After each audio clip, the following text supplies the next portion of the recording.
atau undang-undang dasar. Nah, di sini yang kita tanyakan terkait hukum dan politik ini pasti ada keterkaitannya dengan pembentukan peraturan perundang-undangan yang mana negara ini sudah negara demokrasi atas dasar segala aspirasi masyarakat juga. Peraturan ini juga untuk mengatur sebagaimana tingkah laku masyarakat. Ini kaitannya dengan hukum dan politik. Berdasarkan pertanyaan. Menurut Bapak itu seperti apa ya pengaruh relevansi atau kesesuaian pengaruh hukum dan politik dalam pembentukan peraturan perundang-undangan di daerah? Sementara cukup dulu. Ya. Terima kasih. Assalamualaikum warahmatullahi wabarakatuh. Pertama saya ucapkan selamat datang kepada anak-anak saya, mahasiswa Universitas Veteran Surabaya yang jauh-jauh dari Surabaya datang ke Jombang. Kalau seperti ini yang mungkin saya persiapkan betul. Kali juga kebetulan kami juga baru saja selesai melakukan rapat koordinasi antara pimpinan fraksi, pimpinan perlengkapan dan pimpinan seluruh anggota badan pembentukan peraturan daerah DPRD Kabupaten Jombang dalam rangka persiapan menyusun program pembentukan peraturan perundang-undangan daerah Pemerda tahun anggaran 2023. Karena memang setiap tahun anggaran kita ini diharuskan kalau memang ada usulan kaitannya dengan pembentukan perundang hukum itu memang harus ditetapkan terlebih dahulu sebelum penetapan APBD berjalan. Sehingga sebelum APBD 2023 disepakati antara DPRD dan Bupati itu Pemerda memang harus ditetapkan terlebih dahulu karena terkaitnya dengan penyiapan anggarannya di tahun 2023. Tadi ada pertanyaan yang sangat menarik. Saya patut apresiasi dari adik-adik anak-anak sekalian yang usianya masih relatif muda, sangat peduli kaitannya dengan bagaimana keberlangsungan kehidupan berbangsa dan bernegara. Kita tahu hari-hari ini kita memang terakhir dekade 3 tahun terakhir ini kita sangat disibukkan oleh kondisi dan situasi global. Kita dihantam pandemi global, pandemi COVID-19. Itu hampir saja memporak-porandakan bukan hanya dari sisi kesehatan tapi sisi sosial juga hampir diporak-porandakan. Kaitannya dengan pertanyaan bagaimana kaitannya dengan korelasi pembentukan produk hukum daerah dengan kebutuhan langsung saya ropol aja ya. Dengan kehidupan berbangsa dan bernegara di daerah. Tentunya kita kembali bahwa negara kita ini adalah negara yang berdasarkan hukum itu pertama. Sehingga apapun dalam menjalankan kehidupan berbangsa dan bernegara tidak lepas dari penegakan dan menjalankan apa yang menjadi amanat supremasi hukum. Di mana kita punya yang namanya sumber-sumber hukum yang warnanya sumber dari segala sumber hukumnya adalah Pancasila dan Undang-Undang Dasar tahun 1945 ini menjadi sumber dari segala sumber hukum. Ini dalam rangka menyusun peraturan hukum mulai dari undang-undang, peraturan pemerintah, peraturan menteri, keputusan presiden, perpres, perda provinsi, perda kabupaten sampai dengan peraturan gubernur kepala daerah provinsi, peraturan bupati sampai kepada peraturan kepala desa. Ini tidak lepas dari hierarki undang-undang yang kita miliki. Sehingga tidak boleh lalu kemudian kita membuat sebuah produk hukum di tingkat daerah, di tingkat desa ini bertolak belakang dengan apa yang dimandatkan oleh peraturan perundang-undangan yang di atasnya. Hierarki undang-undang ini harus betul-betul dipatuhi. Nah, ini yang namanya bahwa kita menjalankan kehidupan berbangsa dan bernegara ini harus patuh dan tunduk pada apa yang diamanatkan oleh peraturan perundang-undangan yang berlaku. Ini kan negara hukum. Lalu kemudian produk hukum ini diberlakukan objeknya untuk siapa? Tentunya kalau ngomong objek daripada peraturan perundang-undangan ada semua elemen bangsa ini tak terkecuali dari mulai pimpinan negara, pimpinan daerah sampai kepada masyarakat. Artinya apa? Ini tegak lurus. Tidak boleh lalu kemudian hukum ini hanya berlaku kepada sekelompok orang.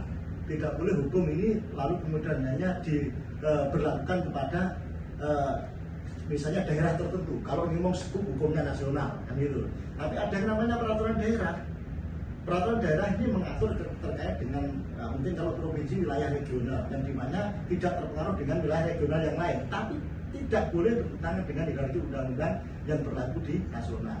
Nah, sehingga dan di samping itu kita dalam rangka menjalankan peraturan perundang-undangan ini juga tidak mengenal istilah retroaktif, tidak boleh berlaku surut. Kalau ini berlaku surut, saya contohkan undang-undang lalu lintas. semua pengendara kendaraan bermotor roda 2 ini harus memakai helm sebagai pengaman. Kalau ini berlaku surut lah, menurut saya nenek moyang kita, mbah-mbah kita yang telah mati pun bisa digugat. Dulu sepeda motor nggak ada yang pakai helm gitu loh. Makanya kita tidak mengenal yang namanya peraturan perundang-undangan berlaku surut atau retroaktif. Lalu kemudian di samping kita negara ini menganut supremasi hukum, berdasarkan hukum, kita ini juga menganut demokrasi. Termasuk lembaga DPRD ada sebagai wujud daripada wajah demokrasi kita. Nah, demokrasi kita ini menganut demokrasi presidensial, gitu. Jadi undang-undang dan lain sebagainya itu tentunya dibentuk melalui proses demokrasi. Makanya di samping negara ini berdasarkan supremasi hukum, negara ini juga menganut negara demokrasi. Sehingga ada keterlibatan semua elemen bangsa ini dalam menyusun sebuah peraturan perundang-undangan baik di tingkat nasional, tingkat provinsi, tingkat daerah sampai ke tingkat desa. Nah ini pun diaplikasikan dalam rangka menyusun sebuah program-program rencana pembangunan. Kalau dulu di zaman Orde Baru kita menganut yang namanya repelita, semuanya top down dari atas ke bawah. Kita kan dulu menganut rencana pembangunan 5 tahun repelita. Artinya apa? Pada saat itu masyarakat nggak dilibatkan. Gelem panganan nggak gelem emploan. Ya pokoknya repelita itu jalankan seperti itu. Hari ini setelah reformasi bergulir, apalagi sudah disepakati dan dibentuk sebuah undang-undang otonomi daerah yang sampai hari ini pun saya kira undang-undang otonomi daerah ini belum tuntas ya, karena setengahnya itu masih sentralistik. Kalau falsafah Jawa itu dicoba sirai digandoli buntute itu oleh pemerintah pusat, karena ini juga betul gitu. Karena kalau dilepas begitu saja otonomi seluas-luasnya itu tidak terbatas, dikhawatirkan terjadi disintegrasi bangsa. Karena negara kita ini agak beda dengan negara-negara lain. Contoh bangsa Eropa misalnya, kan gitu ya. Satu bangsa terdiri dari beberapa negara, sehingga cara mengendalikan itu sangat mudah. Sedangkan kita ini satu negara tapi terdiri dari banyak bangsa, ada Bugis, suku Makassar dan sebagainya. Kalau Arab, Jazirah Arab itu Arab gitu aja, tapi negaranya ada Emirat Arab, ada Arab Saudi, ada Turki dan macam-macam. Eropa juga begitu, bangsa Eropa, tapi negaranya ada Inggris, ada namanya Prancis, ada Belgia, ada Portugal dan sebagainya. Kalau kita ini Indonesia, satu Indonesia. Negaranya satu Indonesia, tapi terdiri dari berbagai macam suku, bangsa, agama, ras, terdiri dari beribu-ribu pulau di seluruh Antero Nusantara. Ini tidak mudah dalam mengelola sebuah bangsa yang bisa dikatakan ini adalah bangsa yang besar. Sehingga maka konsep dalam bernegara sekarang ini adalah pilihan yang tepat, karena ini adalah juga warisan dari founding father kita, para pendiri bangsa yang di dalamnya ini terdiri dari banyak elemen, tokoh-tokoh agama, ulama, yai, lalu kemudian ada yang pastor, ada namanya romo, ada biksu dan lain sebagainya, termasuk pemimpin-pemimpin adat di situ bersepakat, ada konsensus bahwa bentuk daripada negara kita adalah negara kesatuan Republik Indonesia yang terdiri dari tadi bermacam-macam suku, agama, ras dan guru. Nah, lalu kemudian konsep pembangunan harus menyesuaikan di era reformasi. Kalau dulu kan dalam Orde Baru, meskipun kita juga tidak menafikan, Orde Baru pun tidak selamanya kita langsung menjustifikasi jelek. Ada sisi-sisi yang memang bisa diambil sisi positifnya. Tapi dari sisi perencanaan dalam konsep membangun negara memang ada sesuatu yang memang perlu disempurnakan.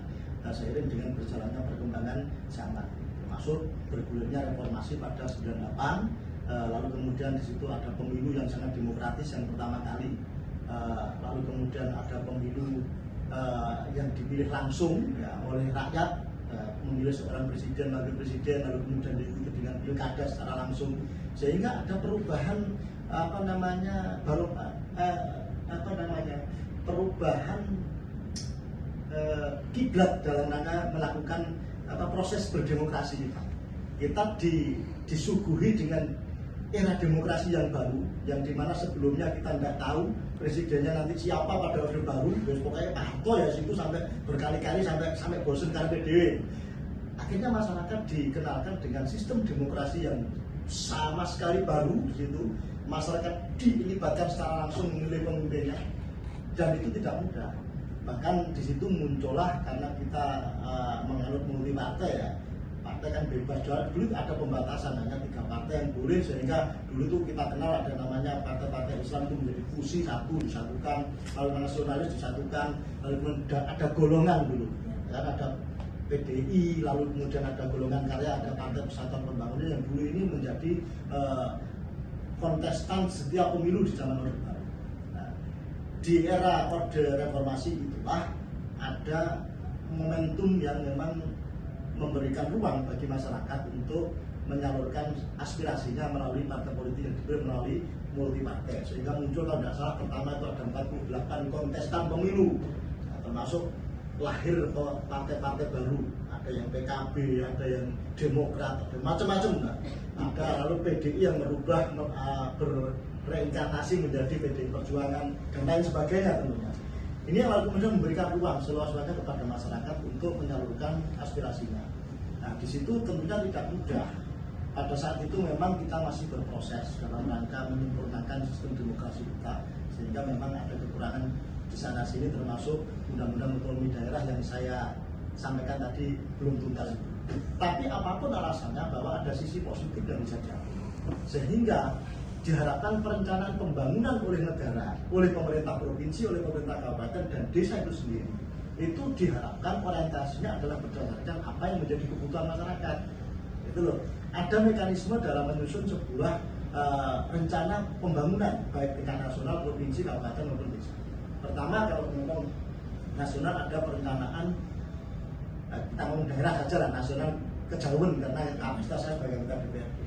Ada perencanaan pembangunan yang bersifat teknokratik, ada perencanaan pembangunan yang bersifat politis, ada yang perencanaan pembangunan yang bersifat partisipasi. Nah, maka dari itu setelah era reformasi muncul yang namanya musyawarah rencana pembangunan, baik tingkat nasional, provinsi, kabupaten, bahkan ada musyawarah rencana pembangunan tingkat dusun dan desa.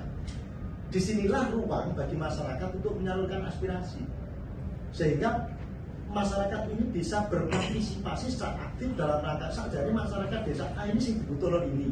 Kalau dulu kan enggak, program Repolita kan wes pokoknya tahun ini gak gapuro, buat pulau kabeh sak Indonesia. Dan padahal masyarakat apa butuh dengan gapuran, enggak tentunya.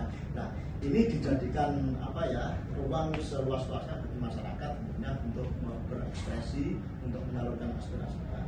Lalu apa yang dimaksud dengan rencana pembangunan yang berorientasi kepada teknokratik? Tentunya ada yang namanya blueprint dalam rangka membangun bangsa ini, termasuk apa yang namanya sekarang ada rencana pembangunan ibu kota Nusantara misalnya seperti itu. Lalu kemudian apa namanya pembangunan jalan tol yang membelah Pulau Jawa, itu kan sifatnya teknokratik. Memang ada sebuah penelitian analisis yang betul-betul oleh lembaga yang memang bisa dipertanggungjawabkan, lalu kemudian hasilnya ini dipakai pemerintah dalam rangka membuat blueprint pembangunan jangka menengah dan panjang dalam sebuah negara, termasuk daerah. Lalu kemudian pembangunan yang bersifat politis, misalnya sesuai dengan visi misi presiden kalau tingkat nasional. Lalu kemudian kalau di tingkat provinsi visi misi gubernur dan wakil gubernur. Kalau tingkat daerah misalnya visi misi bupati dan wakil bupati. Lalu kemudian di samping itu, sekarang gini Pak, pertanyaannya begitu, posisi DPRD di mana? Terus nggak usah ngomong DPR RI lah, ngaduan gitu. Ya doakan saja, nanti saya ke DPR RI. Ya. Jadi posisioning DPRD di mana? Di dalam peraturan perundang-undangan, karena pijakan dasar kita dalam rangka menjalankan tugas pokok dan fungsi DPRD itu kan Undang-Undang 23 2014. Lalu kemudian ada yang namanya peraturan pemerintah nomor 16 2010 yang kemudian berubah menjadi peraturan pemerintah nomor 12 2018. Yang ini dijadikan dasar dalam rangka membentuk sebuah peraturan tata tertib DPRD.